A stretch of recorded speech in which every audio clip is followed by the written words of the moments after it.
In this video, you're going to learn how to start a microgreens business from a spare bedroom in your own home. I run a microgreens business from this 8x8 foot spare bedroom that I'm in right now. So keep watching to learn how this grow room is set up and how you could do this too. I'm Brian Faulkner and I'm here to help you start a microgreens business quickly and hassle-free out of your own home. So let's get straight into it, and I'm going to start by grabbing this camera here and showing you all around this room. So welcome to my microgreens grow room. So it's just your average room in your house, and I'm going to close the door behind me. And yeah, so right here I've got some seeds, some bits of equipment on a little steel shelf, so it's handy to keep everything there. Here I've got my schedule, growing schedule, and here then we've got two racks of microgreens in here, and it's actually harvest day tomorrow morning, so it's kind of full in here. So that's what we're looking at. And so here we've got some China rose radish, down here some red Rambo radish. So right now I'm just really coming in here to check on all of these, make sure they're good for tomorrow. So these ones are hanging down, so these probably need a little bit of water just in here before tomorrow morning. So you need to let these dry down as much as you can without getting them too dry before harvesting them, so the microgreens can be dry when they're going into the packages. So you can sell these to chefs, restaurants, so we have chefs in restaurants, grocery stores, farmers markets, or home delivery service. I've just got two of these racks in here, so it provides me a nice side income. I'm able to do all of the work in here in my own home at my own pace. So it's a pretty nice way to make some extra money. So up here then, got plenty of trays. So it's kind of hard to see that, but they're actually my old trays. Down here, got plenty more trays actually. It's a tight squeeze in here because it's only 8x8 foot. But these are some of the 10x20 inch trays that I've got. Then here, this water bottle, the purpose of this is to collect water from this dehumidifier here. So I'll tell you a little bit more about that in a second.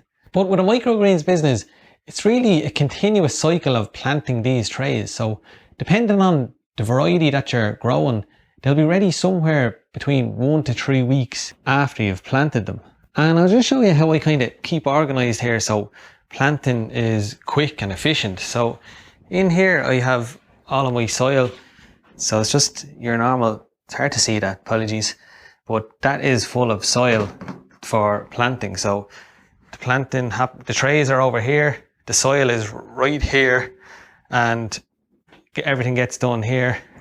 Seeds are right here, so everything is within arm's reach. Then once these trays are harvested, so tomorrow morning these will be all harvested, then all of the empty stuff goes in here.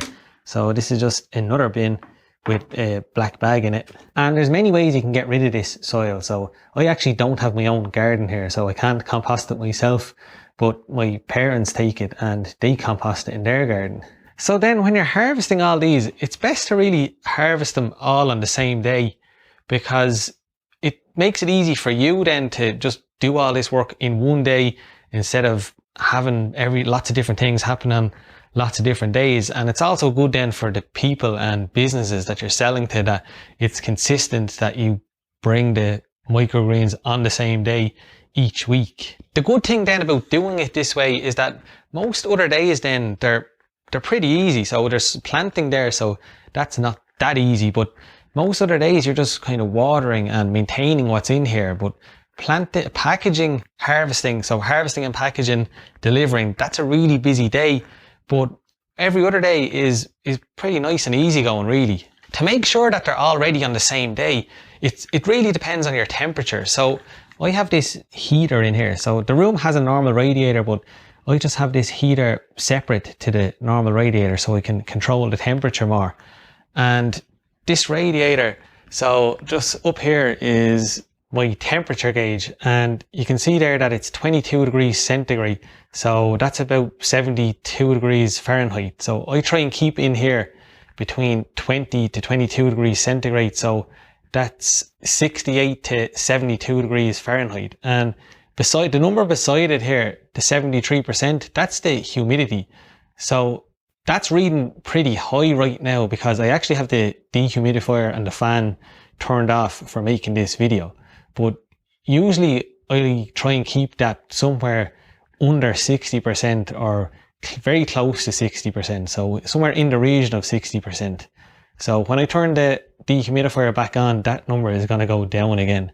So then just up here then, so this here, this actually communicates with this down here. So this here communicates with that sensor I just showed you, and it turns this heater on if the temperature drops below 20 degrees, and then it turns off when it's above 22 degrees. So that same range if you're in Fahrenheit 68 to 72 degrees. So that's really how you keep the growing cycles consistent. So once you've planted them all at the right times and they're getting the same amount of temperature each week, they should be ready already on the same day like they are here. So to grow, yeah, they need temperature and they also need light. So these lights here, these are sunblaster lights and they're 54 watts and they're 6500 Kelvin. So some of these microgreens, I've tested a lot of them, and so I've got one light over this. So these are radish. I found that radish only need one light over them, whereas broccoli here, these need two because the leaves on the outsides, so if you only use one here, these leaves are really small. So I want the leaves all pretty consistent. So less light affects some microgreens than others, but when you can, I try and use just one light. So you're saving electricity and saving the environment also. So these are sunblaster lights. Then down here, I also have Barenia lights. So just these ones here, these are 22 watts each. And here they are over some pea shoots here. And I like these lights. They do a good job, but the only problem with these, sometimes they're actually hard to get. So they're not always available, whereas the sunblaster ones are always available. So if you're buying equipment, it's good to buy stuff that's always going to be available. So when you go to buy more, that it's going to be there for you. So these lights then, when the microgreens are growing in here, I leave them on for 12 hours a day. Some people leave them on for 16, so I've seen anyway, but I found 12 is perfect. And if you can, have them on for less time, you're saving money, saving burning electricity. It's better for the environment, and the way these are controlled is pretty simple. So I'm sure you've seen a timer like this. So you just set this for 12 hours, 12 hours on, 12 hours off. That communicates with the plug and these go off automatically then. So that happens pretty passively. So then just a tip then on how to keep stuff organized here and how to keep everything is ready on the same day. So these stickers here, these correspond with a calendar over there, and I know that when this sticker is on a day on that calendar, that everything in those trays is going to be ready on that day. So it's just a little way of keeping organized. So having a good system in place is really important, and there's a bit more to it than that, but that's just one little way of keeping organized. Then this table then, this is essential. So it's kind of in the way because it's in the middle of the room, but everything happens on this table. So I plant everything on this table, harvest everything on this table. So when I'm harvesting, bring a chair in here and do everything at this table. And yeah, this is where I'm going to be harvesting tomorrow.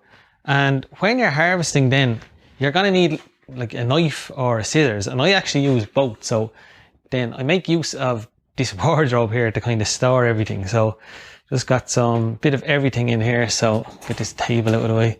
So here I've got scissors, knife, date stamp for the microgreens, clamshells. Then this is a knife sharpener. Then some bags for delivering the microgreens in, because it's good to be able to give the microgreens to your customers and just walk away and not be waiting for them to give you back a bag. So they're handy and very cheap. Then in here is some clamshells. So I've got two different types there, and these are compostable ones. So they're a little bit better for the environment. People like them too. They like the fact that they're good for the environment. So that's a good selling point. I have a load more of them in a different room, but that's as much as I can keep in this small room. So I try and use this space as best as I possibly can. So some more storage here. So plenty of storage solutions out there. Then up here is where I keep all the labels. So there's like all the labels in here. So for different varieties. And then in here, I like this. This is pretty cool. So in this wardrobe, we've got some popcorn shoots growing. So you have to grow these in the dark, and I actually have a video about this if you want to check it out, how you can grow these yourself. So, but I do them in this wardrobe here because it's dark, so pretty good for that. So then last thing I'll show you is, so the humidity is up around 70% at the moment, so it's too humid in here. But when I turn this back on, so I'm going to turn it back on now, so it's set really low now, so it's gonna pull more moisture out of the air now. It's gonna lower that. And then this fan, this is essential. So hold on, I'm gonna turn this back off because it's a bit loud.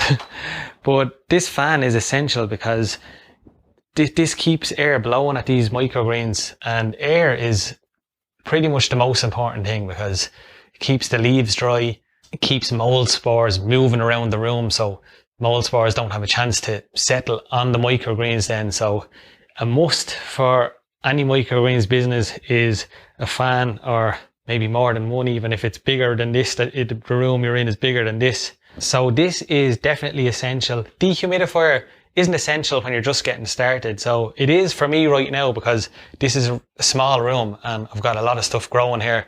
If I didn't have that, it would be really humid in here because there's so much growing in an 8x8 foot room. So it's a small room, and these microgreens, they're producing moisture. So when plants are growing, they're producing moisture. So it's evaporating out of the plants, going into the climate in the room here. So we have to pull that out of the air. So this is what you need to get started with a microgreens business in your own home. So in a spare bedroom like this, or whatever kind of space you have. If you want to know more about this and learn more about it, I actually have a podcast all about microgreens business. So I share everything I know anyway, and I also interview other growers. So that's the Microgreens Entrepreneur Podcast. So you can learn more about this there. And I also have a free beginner's guide as well there's a link for it in the description below. So if you want to check that out, you can check that out as well. And look, thanks for watching, and I'll see you in the next video.